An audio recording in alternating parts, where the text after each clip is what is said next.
10 anos e o DIU de Mirena até 5 anos. Perfecto. El té de cobre, ¿sí? Que es el dispositivo intrauterino cubierto totalmente de cobre, tiene una duración de hasta 10 años, dijimos, ¿sí? Mientras que el hormonal, o el también llamado Mirena, tiene una duración de hasta 5 años. Perfecto. Bueno, cuando hablamos de las pastillas de emergencia, ¿qué podemos decir sobre estas pastillas en cuanto a su tiempo de eficacia?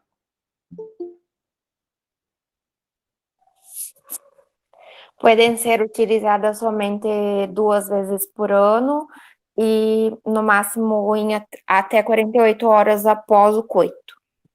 Que cumple su eficacia, ¿cierto? Después de 120 horas no tiene más efecto, ¿no es eso? Perfecto. A partir de las 120 horas para adelante ya no tiene más eficacia, disminuye totalmente. ¿Sí? Bueno, ok, hoy vamos a hablar un poquito sobre lo que es nuestro tema, sería salud infantil. ¿Sí? Salud infantil. ¿Qué podemos decir sobre salud infantil? Primero tenemos que saber que existen las patologías más comunes en los niños, ¿sí? ¿Cuáles serían esas patologías más comunes? ¿Qué les parece a ustedes que serían las patologías más comunes en los niños? Las amigas, la garganta, eso, infecciones. Puede ser una faringitis, ¿sí? Que es por infección de las amígdalas. ¿Qué más? Asma, bronquitis, neumonía. En realidad, cada patología es importante que ustedes sepan que va relacionada a la estación del año, ¿sí? ¿Por qué decimos que va relacionada a la estación del año? Porque hay patologías que predominan según la estación. Por ejemplo, en verano mayormente ocurren infecciones en los niños por gastroenteritis, por ejemplo. Mala higiene en los alimentos, las bacterias quieren multiplicarse con facilidad, se multiplican por el calor, no hay higiene, lavamanos, etcétera, ¿sí? Una de las causas más comunes de una gastroenteritis normalmente se da en el verano. No quiere decir que en los restos del año no se dé. Sí, puede darse, pero con menor frecuencia, ¿sí? Quizás sea en el verano por la gente consume mucha más cantidad de agua, ¿sí? No sabemos si el agua es contaminada, no contaminada, etcétera. Entonces, normalmente hay ciertas patologías que se predisponen según una estación del año. En el invierno, por ejemplo, ¿qué patologías aparecen más? Gripe, asma, cuadros asmáticos, ¿qué más?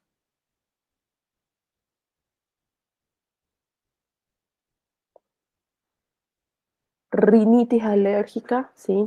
En realidad una rinitis alérgica, como lo dice su nombre, como es un cuadro alérgico, durante todo el año puede presentarse. Sí, con mayor frecuencia aumenta en el invierno, ¿sí? ¿Por qué? Porque sabemos que existen alergias relacionadas a los ácaros, por ejemplo. Los ácaros tenemos en todo el territorio, prácticamente está distribuido durante toda la casa. Entonces, normalmente los ácaros pueden ser eliminados con calor. En el invierno prácticamente no hay calor, obviamente. Y a partir de ahí aparece mayor predisposición a presentar rinitis por ácaros, ¿sí? ¿Qué más? Bronquitis, ¿sí? Ahora, vayamos de vuelta a la estación, verano, ¿sí? Aparte de una gastroenteritis, con mayor frecuencia aparecen lo que son las parasitosis, ¿sí? Parasitos, cantidad de parasitosis en los niños. Si vamos a hablar de cuadros dermatológicos, por ejemplo, ¿les parece a ustedes que va relacionado con alguna estación del año? ¿Algún tipo de patología dermatológica? En el verano. ¿Por qué te parece a vos, Cintia, que en el verano predispone más lo que es la infección de la piel? Tenemos que saber que cuando hablamos de infecciones de la piel, Por existen ejemplo, la muchas. micose. Sí, La micose, doctor, que vas a playa, piscina, ¿no es? exactamente, exactamente, sí. Puede presentarse de forma dermatológica, ¿sí? Relacionado a la playa, exactamente. La arena, sabemos que hay ciertos parásitos que viven en la arena, ¿sí? A partir de ahí van distribuyéndose, ¿sí? Cáncer de piel, perfecto, Lucas, tenés razón. Cáncer de piel en realidad es una relación cuando hay mucha exposición al sol, es uno de los factores de riesgo, ¿sí? Aparte de eso, la genética tiene que ver también. Entonces, cuando hablamos de patologías dermatológicas va relacionada directamente al calor, ¿sí? ¿Por qué? Justamente por las irritaciones de la piel, a causa del sudor, por ejemplo. Sabemos que en los niños el sudor excesivo, la sudoración excesiva, irrita más la piel, ¿sí? Y a partir de ahí genera lo que son patologías dermatológicas también. Picadas de insectos, perfecto, importantísimo, porque en el calor, mayor cantidad de mosquitos, mayor cantidad de exposición al sol, cualquier tipo de insecto puede estar relacionado al sol, ¿sí? Es una infección de la piel también. Bueno, entonces ahora vamos a hablar un poquito de lo que es, vamos a ingresar en realidad en el mundo de la dermatología, porque primero vamos a enfocarnos en eso y a partir de ahí hablaríamos, ¿sí? Afecciones dermatológicas frecuentes. Primeramente vamos a hablar de lo que es la dermatitis atópica, ¿sí? O también llamado neurodermatitis. Normalmente esta es relacionada principalmente en los lactantes, ¿sí? Genera mucho prurito, mucha cantidad de prurito, el niño está inquieto, está irritable, aparte de las petequias, porque son como petequias, ¿saben lo que es petequias? Son pequeñas lesiones rojas en la piel, así como podemos observar en esta imagen. Normalmente va relacionada a lo que es la zona de la cara, cuello, debajo de las axilas, ¿sí? Son zonas más comunes a ser infectadas por este tipo de infección de la piel, ¿sí? Entonces, normalmente esto se presenta en cualquier época del año, cualquier época del año, predispone más en el calor, irrita más en el calor porque a causa de la sudoración hace que esto empeore, ¿sí? Entonces, normalmente este tipo de infección suele ser crónica, ¿sí? Va relacionado directamente a la genética, mamá que haya presentado, papá que haya presentado, ¿sí? Normalmente suele en algunos casos presentarse más en las mujeres. Entonces, a partir de ahí nosotros vamos direccionando si es algo genético o no. ¿Cuáles son los factores que desencadenan este tipo de dermatitis atópica? Primeramente, la parte psicológica. Mucho estrés, mucho nerviosismo, ¿sí? Hace que las defensas bajen y a partir de ahí comienzan a aparecer las lesiones de la piel. Hay ciertos factores infecciosos, factores químicos principalmente, todo lo que tenga que ver con irritantes, productos químicos, desde el producto químico que se utiliza por la ropa, ¿sí? Por la ropa que usa diariamente el paciente, el producto químico que se utiliza para la limpieza de la casa. Todos esos son factores predisponentes a la aparición de esta dermatitis, ¿sí? Entonces, por eso podemos decir que es un cuadro crónico. Cualquier factor predispone a que aparezcan estas lesiones, ¿sí? Aquí, antes de pasar, tiene mucha relación a los factores alimenticios, ¿sí? Hay alimentos que predisponen a que salga o a que aparezcan estas lesiones en la piel, como por ejemplo la leche de vaca con proteína de la vaca, hace que empeore el cuadro, ¿sí? Cantidad de grasa excesiva hace que empeore el cuadro. Entonces, un paciente que tiene una dermatitis atópica vive prácticamente bastante regulado en cuanto a la alimentación y a lo que le rodea, ¿sí? ¿Cómo se presenta? Primeramente se presenta como vesículas. Son pequeñas vesículas, son lesiones en toda la piel, ¿sí? ¿Cómo podemos llamarlo? ¿A qué ustedes le denominan vesículas? ¿Saben identificar? Vamos a ver una imagen.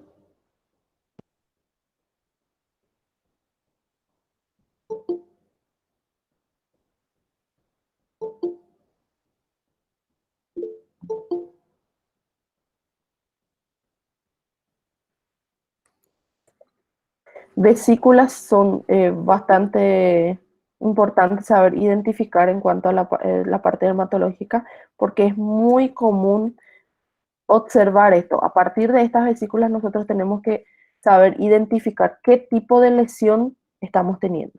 Voy a tratar de mostrar esta imagen. Puse aquí en internet, vamos a ver si logro compartir con ustedes.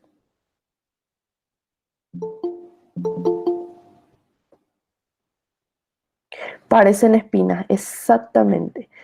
Por eso es importante, como les digo, identificar qué tipo de vesícula estamos teniendo. ¿Ven mi pantalla? ¿Sí? Son como pequeñas bullas que, de acuerdo a su infección, estas van formando como líquido dentro, ¿sí? Y a su vez, según golpes, estos van lesionando la piel y a partir de eso van, ¿cómo podemos decirlo?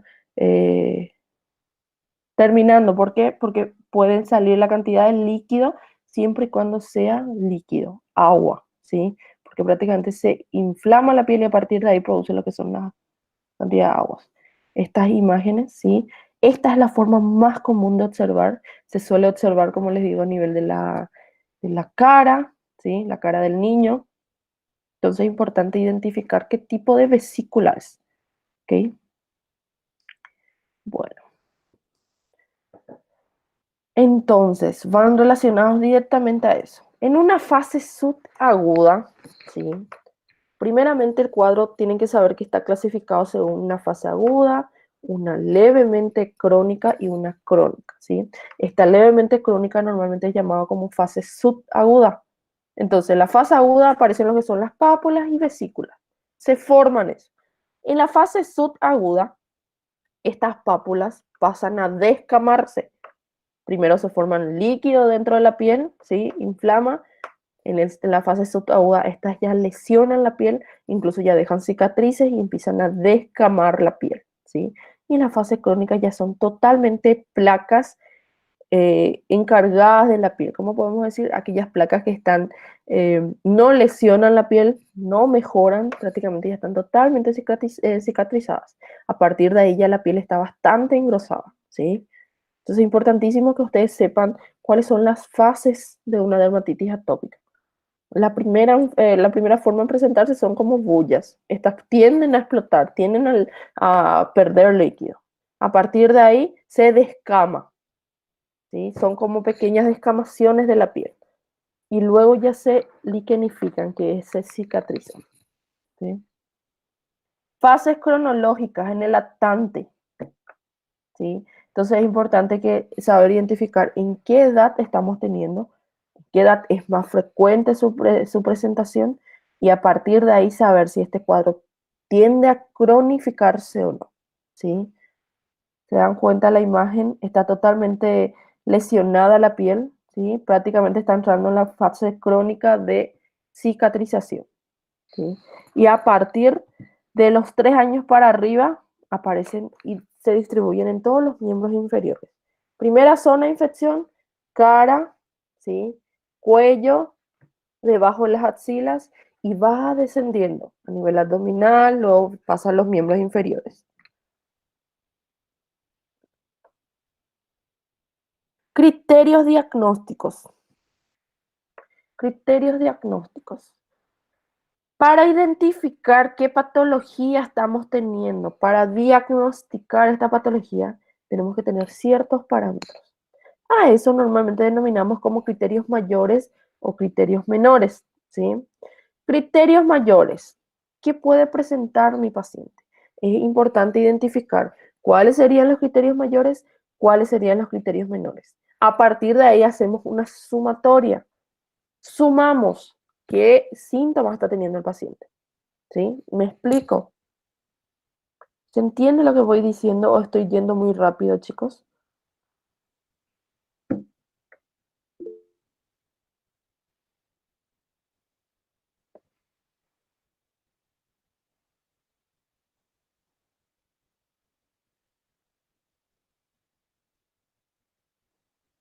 Bueno, explico de vuelta entonces.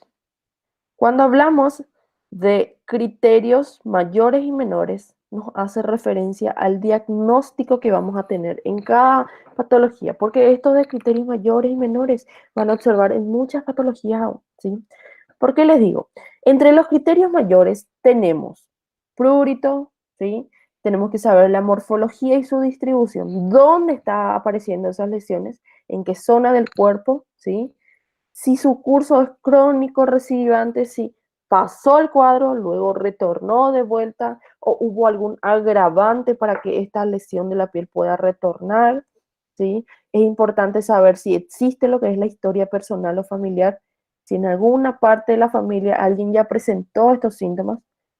Entonces, a partir de ahí nosotros, según las preguntas que vayamos haciendo a nuestro paciente, vamos a ir identificando. Paciente refiere que tiene prurito, es un criterio mayor, ¿sí?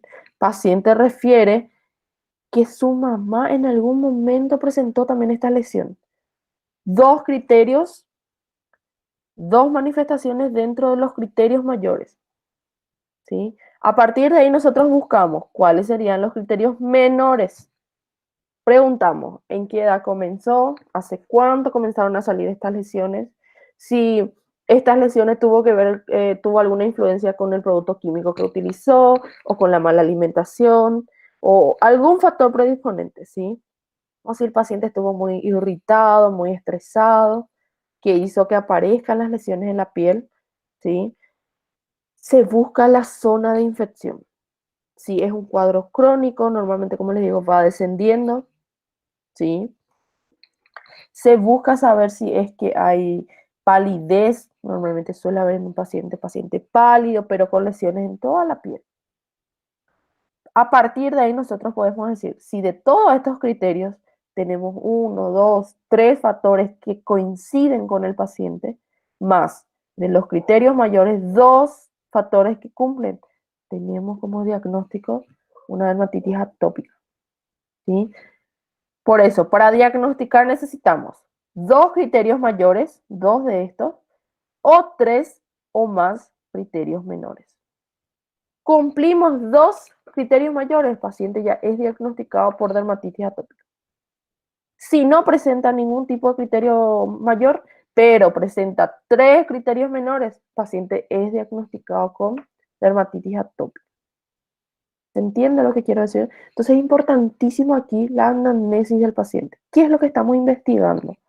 Para saber si el paciente va relacionado a la parte genética, si va relacionado con algún producto químico, ¿sí? Entonces, a partir de ahí nosotros para que podamos llegar a un diagnóstico. ¿Cuáles son las complicaciones que pueda presentar este paciente? Primero que nada, las infecciones recurrentes, ¿sí? Una pequeña lesión de la cara que va infectándose, genera lo que es la tetralogía de Celsius. ¿Alguien sabe cuál es la tetralogía de Celsius? ¿Cómo identificamos eso?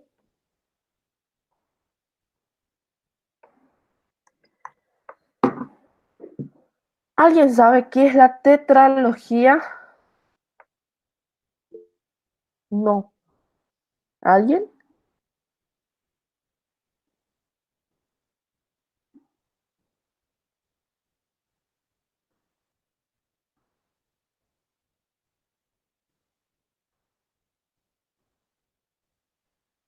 Sí.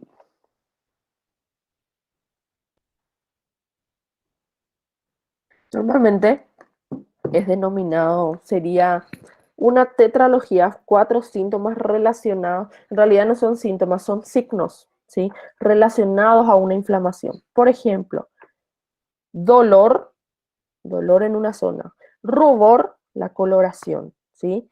Calor, la zona de infección, siempre que haya una infección está caliente, ¿sí? Y sobre todo color. ¿Qué tipo de color está teniendo esa infección? A partir de ahí nosotros podemos decir si es un cuadro inflamatorio bastante agudo, crónico.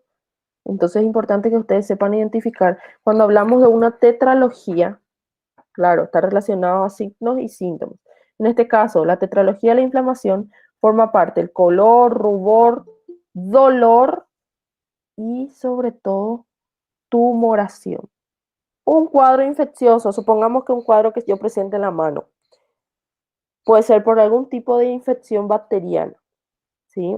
Una espina que se me complicó, se infectó. Primero que nada va a tener color rojizo. Luego va a aparecer el dolor, va a doler la zona de infección, ¿sí? Al tocar, la infección va a estar caliente. Y por último va a estar con una pequeña sobrelevación, un pequeño tumor. Probablemente sea para drenaje o algún tipo de líquido que pueda salir. Entonces es importantísimo identificar qué tipo de inflamación estamos teniendo. Tenemos estos 4 factores, estamos ante un cuadro infeccioso principalmente. Esto se aplica en cualquier lesión, ¿sí? No precisamente dermatológico, sino que en cualquier lesión.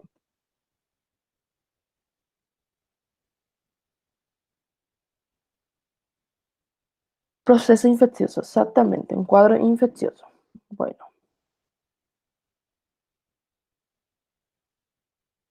continuemos.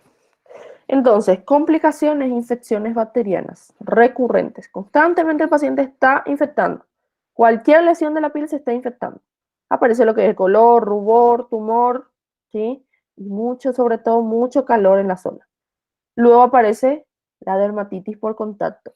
Cualquier objeto que el paciente esté tocando, ya sea que ese objeto esté relacionado con algún producto químico, eso mismo irrita la piel del paciente.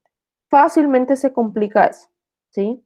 Cataratas, lesiones a nivel de los ojos, ¿sí? Infecciones recurrentes, como una dermatitis atópica, complica con lesiones a nivel ocular. Luego aparece lo que es la queratoconjuntivitis y la queratocono. Estos 3 son relacionados directamente a la región ocular. Infecciones recurrentes a este nivel, ¿sí? Primero aparece como conjuntivitis, luego va perdiendo la visión. Son complicaciones que pueden ocurrir a nivel de la dermatitis atópica, ¿sí? Tratamiento. En realidad, entre los tratamientos vamos a hablar nada más de qué más o menos se trataría. No vamos a entrar a utilizar fármacos directamente, ni cómo se consume. Ahora, es importante, si mi paciente tiene una predisposición a presentar dermatitis o lesión de la piel por contacto de un producto químico, ¿qué yo voy a solicitar a mi paciente? Que eviten lo posible utilizar ese producto químico. Entonces, primeramente es eliminar esos factores que irritan la piel. Primer tratamiento, eliminar esos factores, ¿sí? Utilizar ciertos lubricantes, aquí más que nada, cuando tiene que ver una patología dermatológica, primero que nada es evitar que esa patología siga ascendiendo. ¿Cómo? Utilizando lubricantes. ¿Qué tipo de lubricantes? Hidratación, ¿sí? Más que nada es hidratación. Si es que hay mucho prurito, se utilizan lo que son los antihistamínicos, ayudan a disminuir la producción de prurito, ¿sí? Entonces prácticamente es sintomatológico, a no ser que haya un cuadro infeccioso. Hay un cuadro infeccioso, probablemente el paciente necesite de antibióticos, ¿sí? Y dependiendo de qué tipo de factor infeccioso, aparecen lo que son los antiinflamatorios con corticoides, por ejemplo.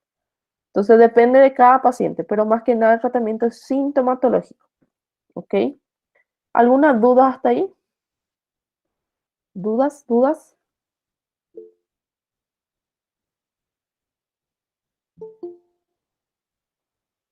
¿Está todo ok hasta el momento?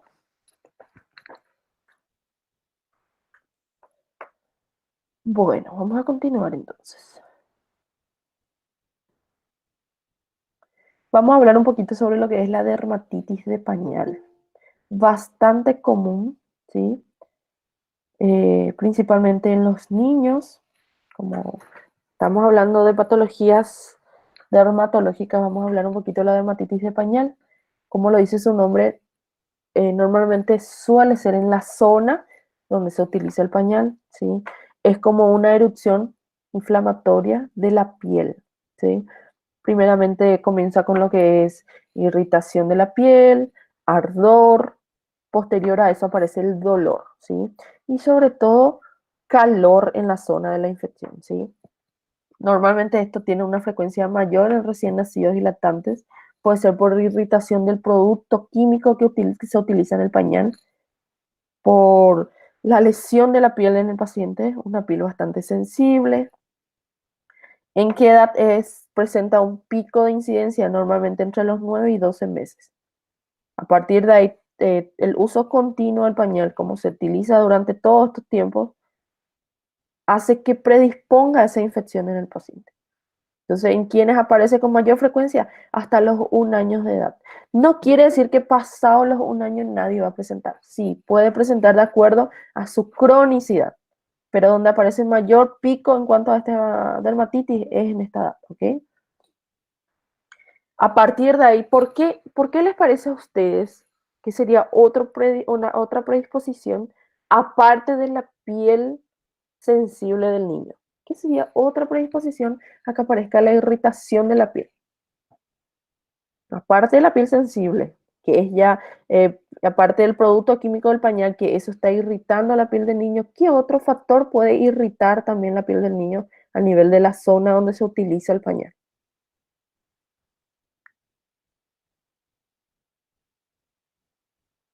¿Cuál sería otro factor?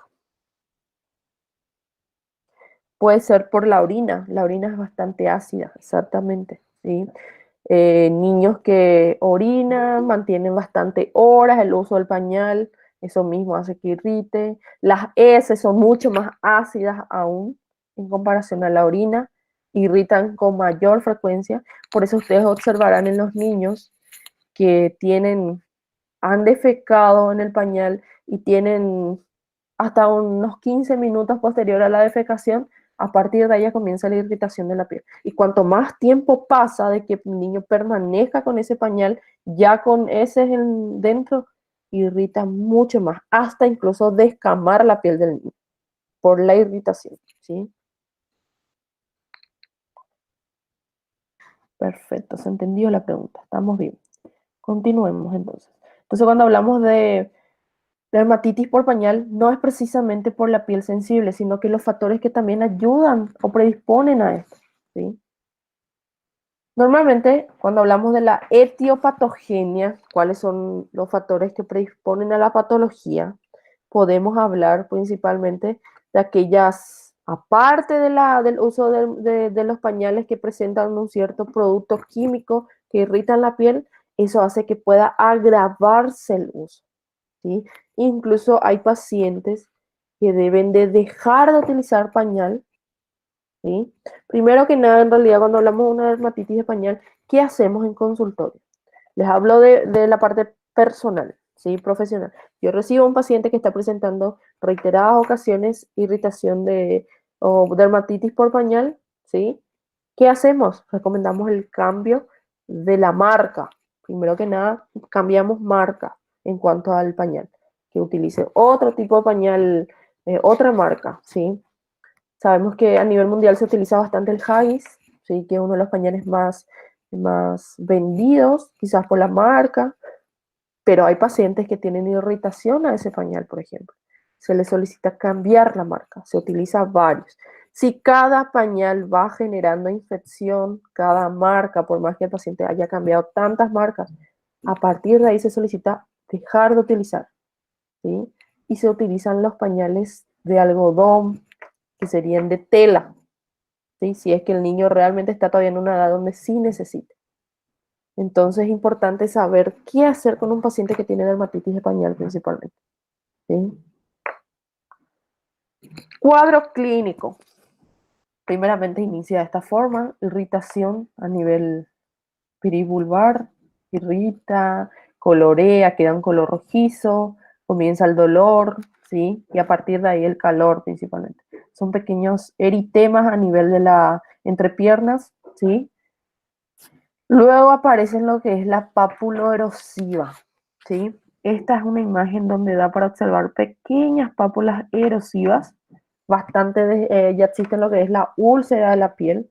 Probablemente este niño que esté con esta irritación haya defecado dentro del pañal y haya tenido horas y horas, o la sensibilidad de la piel es bastante alta, que por más que cambió la cantidad de pañales, la piel es la sensible aquí, ¿sí?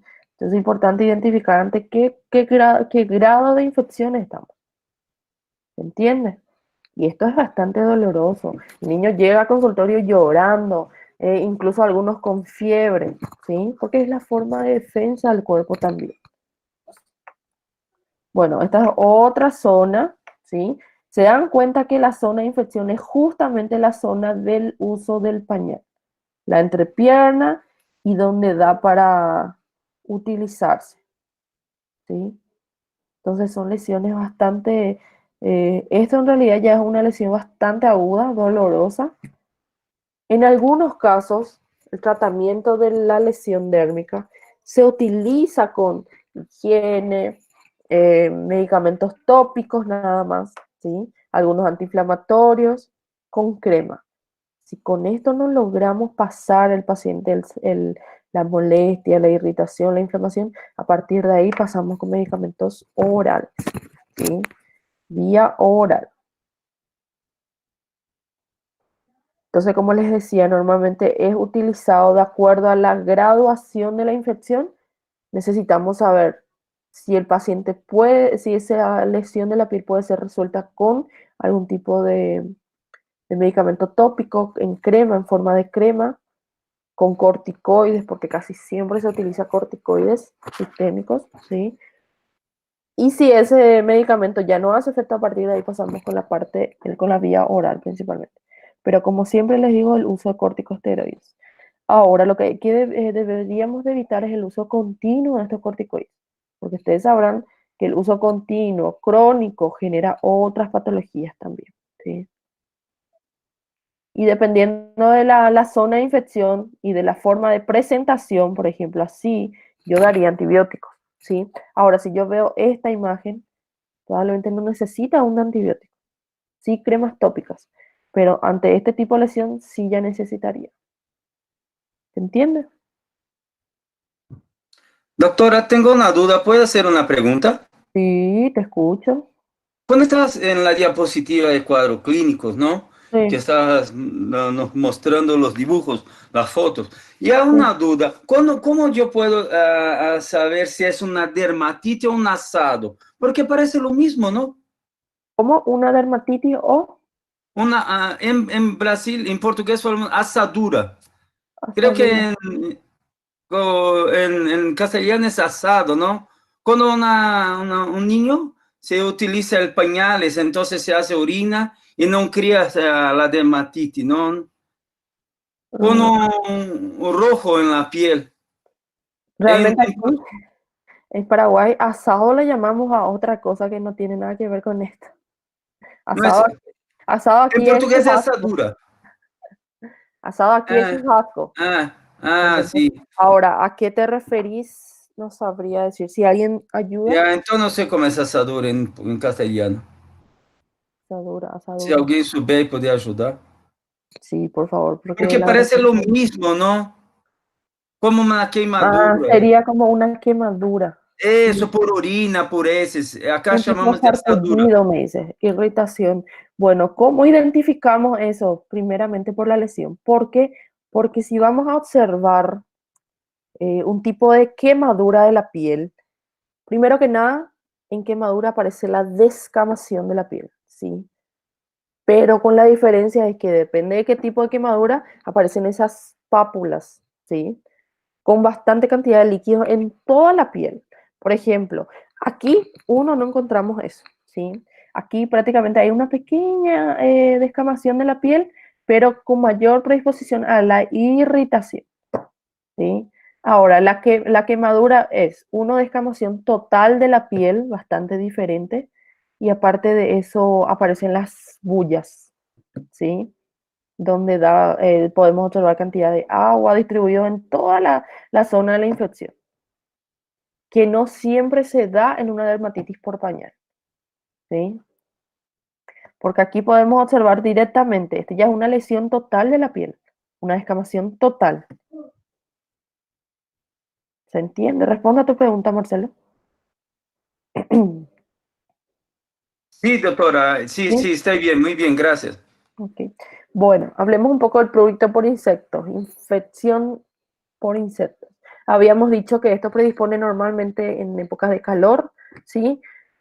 ¿Por qué? Porque los insectos están distribuidos en el calor, es donde mayormente están distribuidos, ¿sí? En el invierno casi no existe. Ahora, ¿dónde predispone? Sabemos que los mosquitos predisponen en zonas tropicales, ¿sí? En épocas de primavera, verano. Donde hay calor, hay presencia de mosquitos. En algunos niños, ¿sí? No hay preferencia en cuanto a la edad. En algunos niños genera lo que es una infección, dependiendo de qué tipo de piel esté teniendo el niño. No siempre se genera una infección, pero sí una pequeña inflamación en la zona de la picadura, ¿sí? Entonces, ¿qué es lo que genera? Puede crear un tipo de reacción alérgica por hipersensibilidad, ¿sí? En algunos niños la picadura de un mosquito ya puede generar un tipo de reacción alérgica. No se dan todos los casos, pero sí, puede ser por la baja hipersensibilidad del niño, genera un tipo de alergia, ¿sí? En otros, como les digo, se presenta como una pequeña lesión a nivel de la picadura y acaba, ¿sí? Entonces tiene sus periodos. Normalmente, si vamos a hablar de un tipo de infección precoz, aparece como una roncha. ¿Saben lo que es la roncha? Una sobreelevación de la piel en la zona de la picadura, ¿sí? Entonces, su primer estadio, su primera forma de presentación es una pequeña roncha, ¿sí? Luego, si la infección ya es tardía o la presentación ya es tardía, pasaron las 24 horas, aparte de la roncha comienza a infectarse. Rápidamente presenta como una bulla, genera lo que es el calor, dolor y rubor principalmente, ¿sí? Hasta formarse un cuadro como para drenaje, ¿sí? Presencia de pus dentro de la picadora de insectos. Vamos a ver si tenemos imágenes.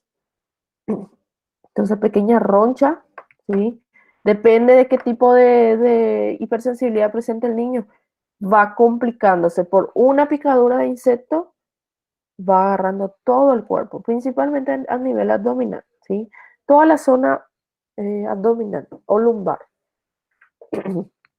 Entonces tenemos que saber a partir de ahí qué tipo de insectos estuvo en contacto con el niño, ¿sí? Si es realmente un mosquito, si es un tipo de pulga, garrapatas, ¿sí? Debemos de saber e identificar qué tipo de lesiones, principalmente por la forma de presentación. Si es, por ejemplo, una araña, si es una araña, ¿cómo se va a presentar la infección del niño? Primeramente, la zona de la picadura queda rojizo, sobre elevación y rápidamente esto se forma como un cuadro infeccioso. En la zona de la picadura se forma como una, ¿cómo podemos decirlo? Bueno, y una infección de la piel directa. ¿Por qué? Porque rápidamente se eleva y forma lo que es el lapus. Y a partir de ahí el niño a las 3 horas de haber recibido esa picadura por araña, aparece con fiebre, ¿sí? Irritación, etcétera, etcétera. Dependiendo de qué tipo de araña sea. Estamos hablando de esas arañas comunes de los hogares principalmente, ¿sí? ¿Cómo diagnosticamos? Principalmente la parte clínica. No hay un estudio que nos diga vamos a realizar un análisis laboratorial para identificar si el niño realmente recibió una picadura de araña o de algún tipo de mosquito. No existe.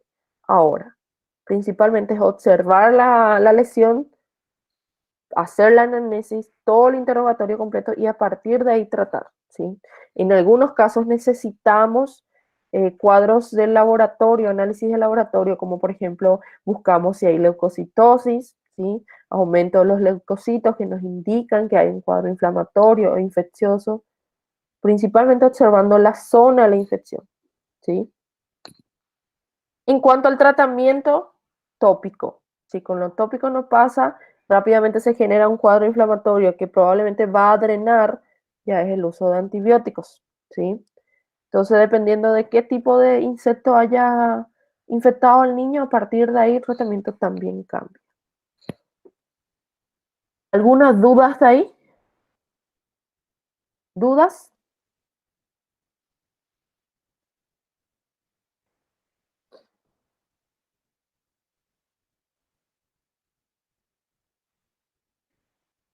Okay.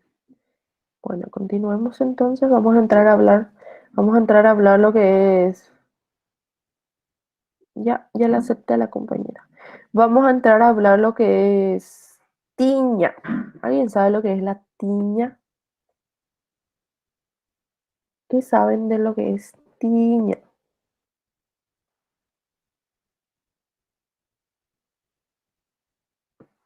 ¿Qué entienden ustedes por tiña? Es un tipo de micosis, perfecto. Es un tipo de micosis común. Existen varias lesiones que genera esta tiña. Puede ser a nivel del cuerpo, a nivel de los pies, manos, cuero cabelludo, ¿sí? Ahora, si hablamos de las tiñas en general, tenemos que saber que está relacionada con la micosis superficial, ¿sí? Que normalmente estos son relacionados con los hongos, y cuando hablamos de micosis, estamos hablando de hongos.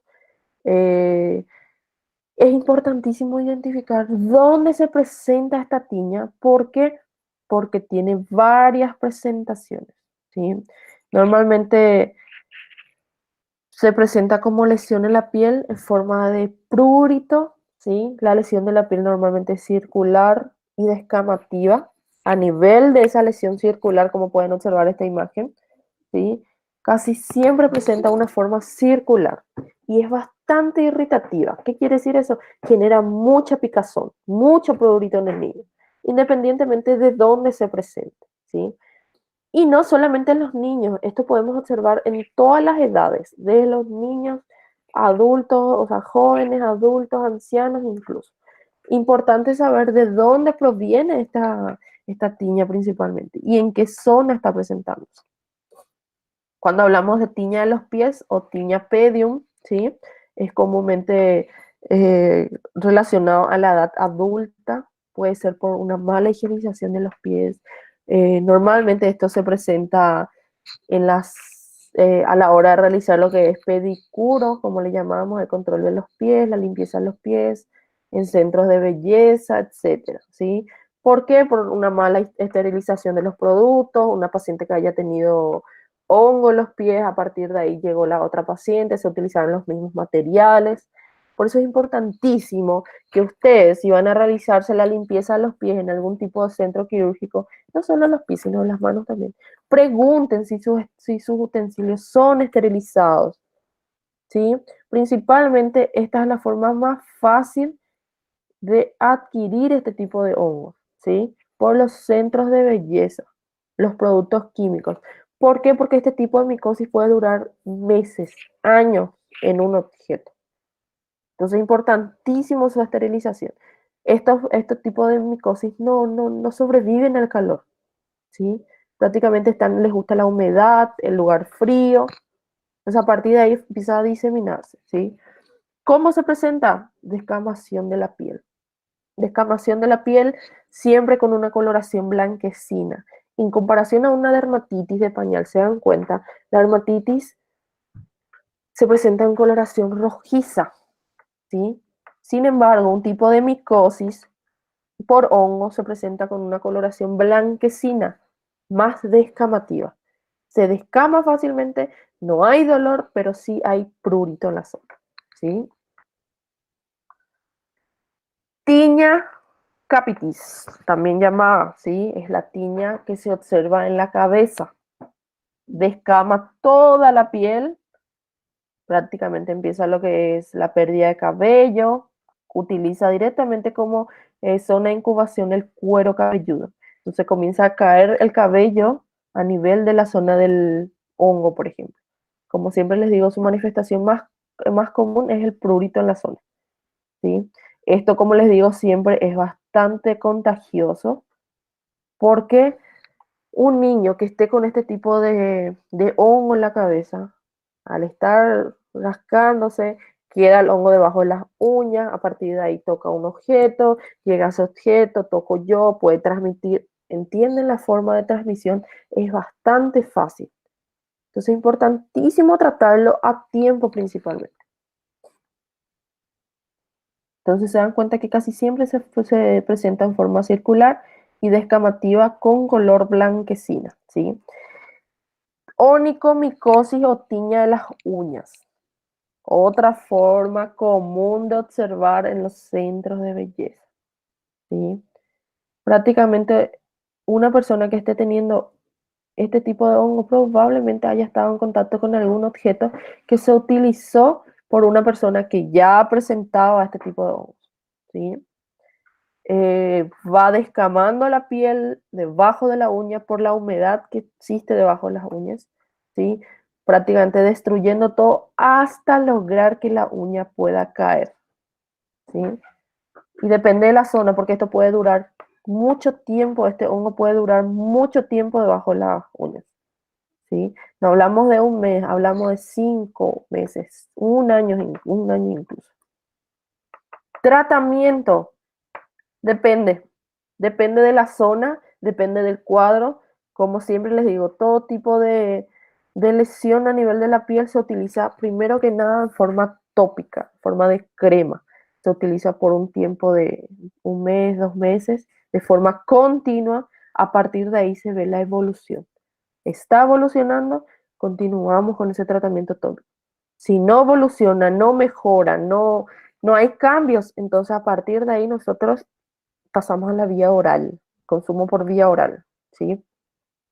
Aparte de eso del tratamiento higiénico que se va utilizando, se sugiere el tratamiento higiénico, lavado de cabeza, lavado de manos, pies cada tantas horas, ¿se entiende? ¿Alguna duda hasta ahí, chicos? Ya estamos por terminar. Quiero saber dudas.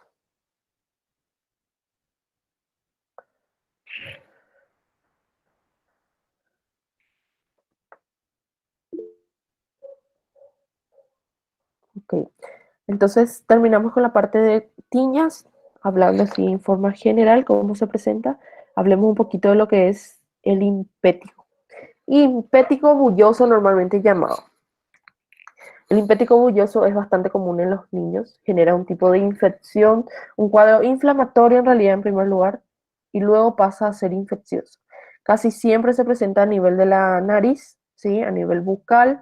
Entonces, un niño que observamos con esta característica, una lesión a nivel de la fosa nasal, que va relacionado a los labios, incluso interno, probablemente sea un tipo de impétigo bulloso, ¿sí? Es un tipo de infección bacteriana, ¿sí? Genera ampollas, dolor, rubor en la zona, incluso puede llegar a una zona de infección bastante común. Genera lo que es pus en la zona, ¿sí? Da para drenar, pero más es descamativo, ¿sí? Entonces, como les digo, un niño que llega con esta característica, una lesión a nivel de la nariz y de la boca, muchas veces se tiende a confundir con un tipo de herpes, ¿sí? Pero ¿cómo diferenciamos impétigo bulloso de una herpes bucal? Primero que nada, la herpes presenta bullas, ¿sí? Pocas veces esa herpes sobrepasan los labios, pocas veces, ¿sí? Hasta ahora creo que en una ocasión pude observar un tipo de herpes en un niño que ascendía para la nariz. Ahora, uno la zona de infección y otra la forma en que se presenta. Como les digo, en forma de bullas. ¿Sí? Ok, mi amor. Espérenme, que estoy aquí en son de madre. Mamá, ¿qué vamos a comer hoy? ¿Qué vamos a comer hoy? Me dice mi hija. Ay, Mamá.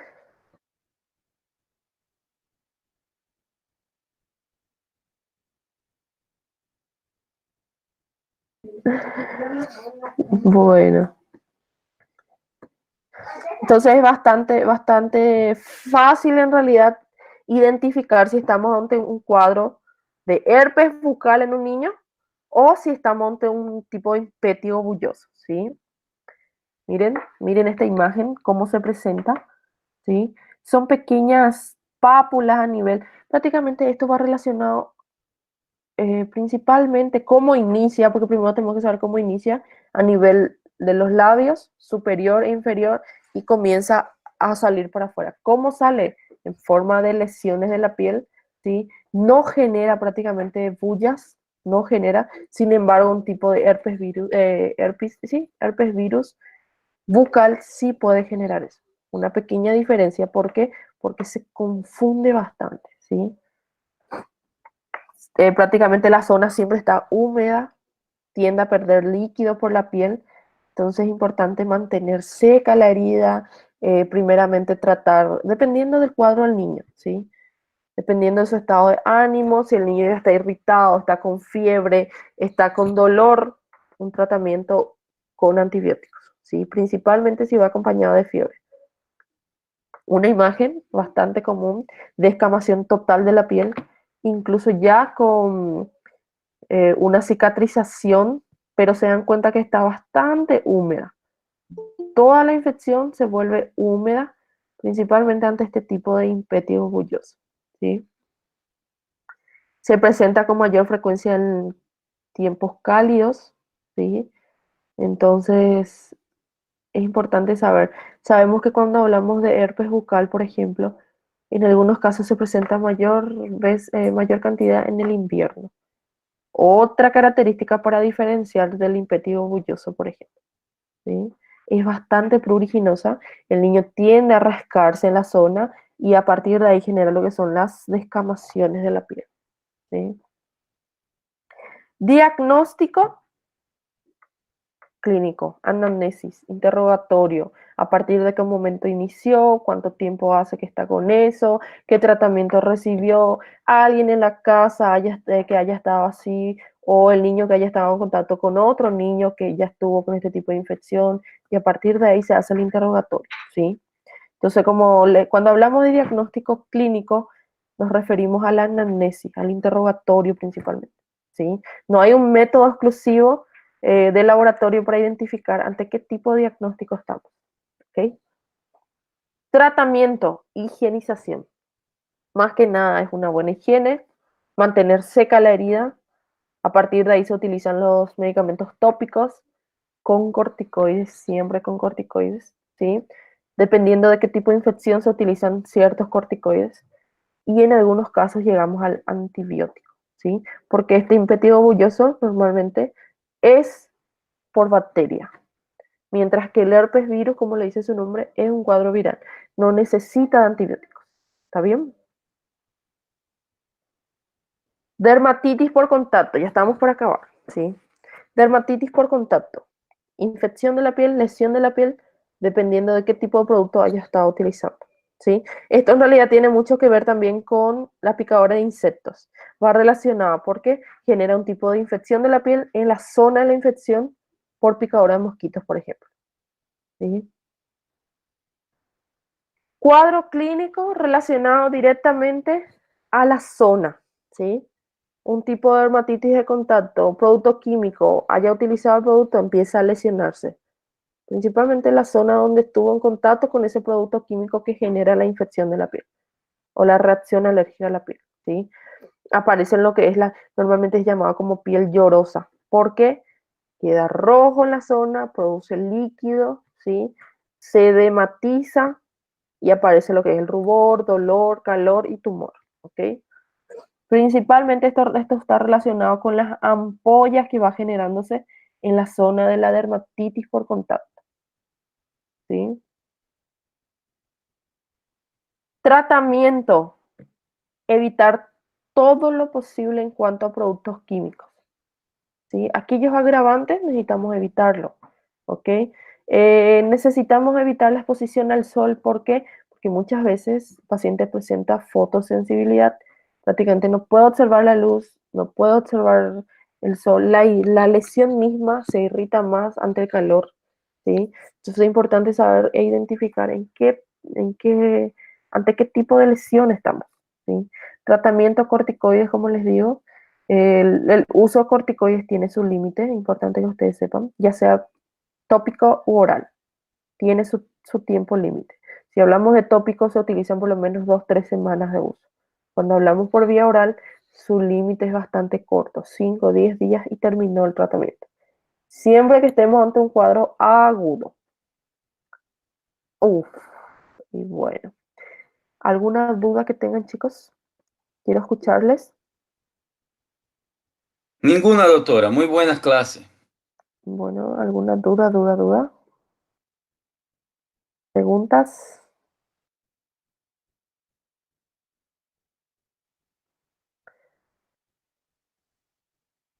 Hola. No hay bacterias. Dios, no hay bacterias, no hay dudas. Dice, a ver, una pregunta. ¿Cuál es el nombre de la bacteria? Normalmente es el Streptococcus aureus, ¿sí? Esta bacteria es bastante común, ¿por qué? Porque va relacionada a la piel. Cualquier lesión de la piel casi siempre y cuando sea bacteriano, está relacionado al Streptococcus aureus, ¿sí? También existe lo que es el Staphylococcus. Son bacterias que predisponen en el calor, con una infección leve de la piel y aparecen las infecciones, ¿sí? Sí, voy a disponibilizar. Yo te paso en breve, le paso al delegado, ¿sí? Lucas Mezquita. Les voy a pasar, ¿está bien? Después dice, por favor, repetir tiña cabeza como transmisión. Cuando hablamos de tiña, ¿sí? Micosis, ya sea de las uñas, de las manos, de la cabeza, cuero cabelludo, manos, pies, todos son por la misma vía de infección, contacto directo, ¿sí? ¿Cómo es el contacto directo? Como les daba el ejemplo, un niño que está teniendo tiña, yo no observo que el niño está presentando, ¿sí? O en algunos casos sí da para observar, toca un objeto, ¿sí? Vengo yo, agarro ese objeto, no me doy cuenta, a partir de ahí empieza a generarse. Entonces, la forma más fácil de la infectación por micosis es por el contacto directo, ¿sí? Hay que tocar el objeto, hay que tocar la lesión y a partir de ahí aparece, ¿sí? Porque son como pequeños, ¿cómo podemos darle el ejemplo? Son como pequeños ácaros, no son observables, no da para observar, pero como es un tipo de hongos, pueden quedar debajo de las uñas o en objetos que no dan para observarse, ¿sí? Bueno, chicos, terminamos por hoy. Les disponibilizo el material, ¿está bien? Y cualquier cosa estoy a las órdenes, cualquier duda que tengan. Un placer. Ya saben cómo el sistema se despiden y van dejando sus nombres, ¿está bien? Entrega del trabajo antes de terminar se entrega por plataforma porque yo hago las correcciones, ¿ok? Las entregas lo hacemos por plataforma. Las correcciones están hechas. Entonces todos los trabajos vayan, aquellos que les falta aún, vayan terminando y entregando. Bueno, chao, chao chicos.